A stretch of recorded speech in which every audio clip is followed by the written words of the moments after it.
8-ші сынып геометрия пәні бойынша 4-ші тоқсанға арналған тжб. Екінші нұсқа. Екінші нұсқаның бірінші есебі. А нүктелері 5,2, В нүктесі -5,2 нүктелері берілген. АБ кесіндісін А нүктесінен бастап 2/3 қатынасына бөлетін С нүктесінің координатасын табыңыз дейді. Бұл жерде бізде дайын формула. Міне, өз формуламыз осы X-ті табу үшін. Енді бізде А берілген, В берілген, мына С нүктесін анықтауымыз керек. Қатынасымыз берілген. Енді бізде X-ті анықтауымыз үшін мына формуланы қолданамыз. Сандарды қоямыз, есептейміз. Жауабын анықтаған кезде 1 шықты. Енді Y-ті анықтаған кезде Y нүктесінің формуласы міне мынау. Бізде осыған қоямыз. Бұл жерде Y1 деген сөзіміз А нүктесінен алдық. Ал Y2 дегенді В нүктесінен алдық. Осы формуланы қойдық, қолдандық, мәндерін қойдық, есептедік, сонда 2 шықты. С нүктесінің координатасы 1 мен 2-ге тең. Келесі екінші есеп. Екінші есепте центрі О нүкте 7-де -2 нүктесі болатын, ал радиусы 7-ге тең шеңбердің теңдеуін жазыңдар. Бұл шеңбер 0-де -2 нүктесінен өте ме дейді. Енді бізде қараңыздар, нүкте берілген, формуламыз осы формулаға қоя саламыз. Қойған кезде теңдеуіміз осы шықты. Дайын формулаға R-дің орнына 7, 7-ның квадраты 49. Ал В-сында енді осы теңдеу бойынша 0-де -2 нүктесі өте ме дейді. Мына теңдеуге X-дің орнына 0-ді, Y-дің орнына -2-ні қойып есептейміз. Қойып есептеген кезде мына жерде 0-ден 7-ні азайтсақ -7, -7-ның квадраты 49. 2-ден 2-ні азайтқанда 0, 0-дің квадраты 0. Сонда 49 мен 49 тең. Сонда тең болғандықтан өтеді деген шешім болады. Екінші есептің жауабы. Келесі үшінші есеп. Үшінші есепте x квадрат қосылған 6x қосылған y квадрат -8y азайтылған 39 тең 0. Теңдеумен берілген шеңбердің центрі мен радиусын анықтаңыз. Осы шеңберді салыңыз дейді. Қараңыздар. Мына тең берілгені тұр. Мен берілген жазбадым. Сіздер дәптерге жазғандықтан жазасыздар берілген. Енді мына жердегі қараңыздар, x квадрат қосылған 6x-тің орнына x қосылған 3-тің квадраты азайтылған 9 деп жазсақ болады. Ал y квадрат азайтылған 8y-тің орнына x азайтылған 4-тің квадраты азайтылған 16 береді. Мына екеуінің мағынасы бірдей. Просто жазылуы басқаша. Сонда формула бойынша алып барып қоямыз. Мен x квадрат қосылған 6x-тің орнына мынаны, ал y квадрат азайтылған 8y-тің орнына мынаны қойдым. Сонда теңдеуіміз шықты. Енді сандарды біріктірген кезде -64 шықты. Формула бойынша мынаны оң жақта қалдырамыз, 64-ті теңдіктің екінші жағына өткіземіз. Сонда бізде шеңбердің радиусының формуласын беріп тұр. Сонда О нүктесі -3 пен 4, ал радиусы 8 см. Енді осы шеңберді салыңдар деген. Қараңыздар, бізде міне қараңыздар, нүктесі -3 пен 4 деп тұр. -3 мына жерде 2 мен 4-тің ортасында, мына жердегі нүкте -3. Ал 4 мына жерде нүктесі. Сонда бізде центрі осы нүктеде. Радиусы 8, оңға 8, солға 8, жоғары 8, төмен 8 сызамыз, шеңберді сызамыз. Сонда бізде шеңбердің суреті осылай болады. Радиусы өйткені 8 берілген. Бізде төртінші есепте суретте О 0-де 0, А -1-де 4, В -3-де 10, үшбұрыштың төбелері берілген. АБ түзуінің теңдеуін жазыңдар. А тапсырмасында, В тапсырмасында С нүктесі АБ қабырғасының ортасы. С нүктесінің координаталарын табыңдар. Ал С тапсырмасында Д нүктесі ОВ қабырғасының ортасы болса, СД-ның ұзындығын табыңдар дейді.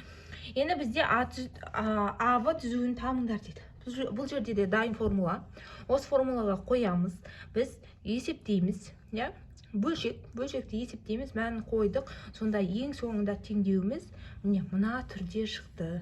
Сонда жауабымыз 7x азайтылған y қосылған 3 тең 0 деген теңдеуге тең болады. Жауабы А тапсырмасының. Ал В тапсырмасы бойынша с нүктесінің координаталарын анықтаңдар деп тұр. Енді с нүктесінің координатасында дайын формула. Енді қақ ортасы деп тұр ғой. Сонда А мен В-ның координаталарын қосып 2-ге бөлеміз. -1 қосылған -3 ол -4-ті береді. Оны 2-ге бөлсек -2 шығады. Сонда x-ің координат x нүктесінде -2, ал y нүктесінде 4 азайтылған -10. Я? 4 азайту -10, -6-ны береді. -6-ны 2-ге бөлсек, бізде 3 шығады. Сонда координатасы с нүктесінің -2 мен -3-ге ие болады. С тапсырмасында д нүктесі О қабырғасының ортасы болса, СД-ның ұзындығын табыңдар дейді. Енді қараңыздар, мына жерде бізде д-ны анықтап алуымыз керек. Д бізде ОВ түзуінде жатыр. ОВ түзу енді 0 нүктесі өзі координатаның қақ ортасы, екі координатаның қиылысқан жер, ол 0,0 деген нүкте. Енді x-ті есептеген кезде -1,5 шықты, ал y-ті есептегенде -5-ке тең болды. Сонда d-ның координаталары -1,5 пен -5-ке тең, ал с-нікі -2 мен -3-ке тең. Енді с-ді анықтау үшін мына формуланы қолданамыз. Осы формуланы қолданып есептеген кезде бізде с-дің ұзындығы бізде түбір астында 4,25 шықты. Бұл деген сөзіміз нақты санның квадраты емес, жуықтап аламыз. Жуықтап алғанда бізде 2,6. Сонда с-дің ұзындығы жуықтап алған кезде 2,6-ға тең. Келесі 5-ші есепте А 0-де -5, В 2-де 1, С -1-де N нүктелерінің координаталары және АВ түзуінің теңдеуі 3x -y -5 тең 0 берілген. А тапсырмасында с нүктесі АВ түзуінің бойында орналасса, N-нің мәнін анықтаңыз дейді. Қараңыздар, бізде N-нің мәнін анықтауымыз керек. Мына теңдеуге, міне берілген теңдеу бар ғой, осыған x-тің орнына -1-ді, y-тің орнына N-ді қойып есептейміз. Есептеген кезде N-нің мәні -8 шықты. Сонда N -8-ге тең болған кезде бізде осы АВ түзуінде с нүктесі жатады. Ал екінші тапсырма В-сында бұл нүктелердің қайсысы қалған екі нүктенің ортасында орналасқан дейді. Енді В тапсырмасын қараңыздар, бізде нақты мәлімет жоқ. Сонда жеке түзулерді анықтаймыз, түзулердің мәнін. Сонда осы формула арқылы бірінші АВ түзуін анықтағанда АВ координатасын қолданамыз. Сонда есептеген кезде жуықтап аламыз. Өйткені 40 нақты санның квадраты емес, 6,3 шықты жуықтап алған кезде. Ал В-с түзуі жуықтап алған кезде 9,5 шықты. Ал асы түзуі 3,2. Сонда қараңыздар, мына екеуінің қосындысы В-сыға тең. Сонда АВ қосылған асы В-с түзуін құрайды деген сөз. В-с түзуі бізде А нүктесіне тиесілі. Сонда жауабы А нүктесі болады.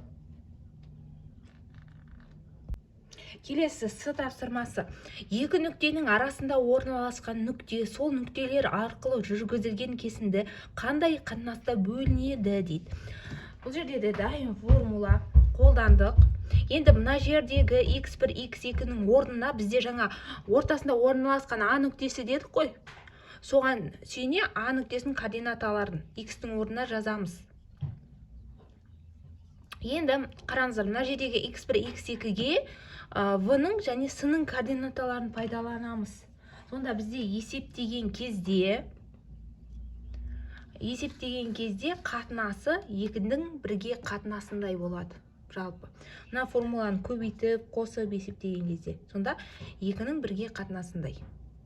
Келесі д тапсырмасында екі нүктенің арасында орналасқан нүктеден 4-тен 5 қашықтықта орналасқан OX өсіне тиісті нүктелердің координаталарын анықтаңдар дейді.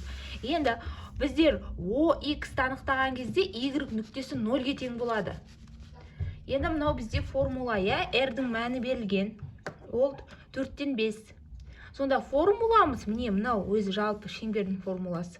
Енді А нүктесін қолданамыз. Y-іміз 0-ге тең деп қарастырамыз. Өйткені біз OX өсін анықтап отырмыз, тиісті. Сонда есептеген кезде қараңыздар, мына жерде уже теріс таңбалы сан шықты. Бізде квадрат теріс таңбалы санға тең болса, онда шешімі жоқ. Бізде теріс таңбалы саннан түбір асты шықпайды ғой. Сол үшін мына д тапсырмасының шешімі жоқ деп жазамыз.